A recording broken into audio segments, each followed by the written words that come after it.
Binawi ng 4 sa 18 nagpakilalang dating bodyguard ni Zaldico ang nauna nilang salaysay na naghatid sila ng male-maletang pera para kina Pangulong Marcos, dating House Speaker Martin Romualdez at iba pang personalidad. Binabawi na po namin yung mga unang salaysay namin.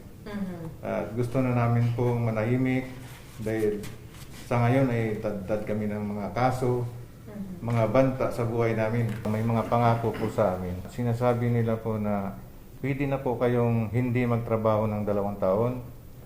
Tapos meron pa kayong security sa pamilya niyo. Hindi totoo po yung sinasabi namin doon. Sa unang sinumpaang sinalisay namin. Parang naguguluhan pa kami noon. Tapos ang nagawa ng affidavit namin po ay hindi kami po.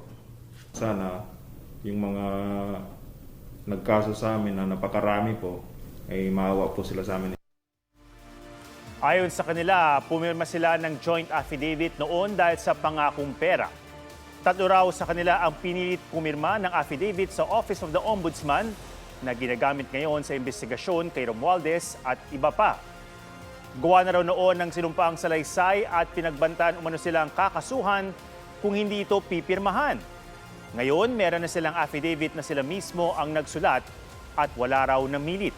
Sinusubukan ng GMA News na kunin ang panig ng Ombudsman at ni Attorney Baligoy na unang nagpakilala sa grupo ng mga sundalo.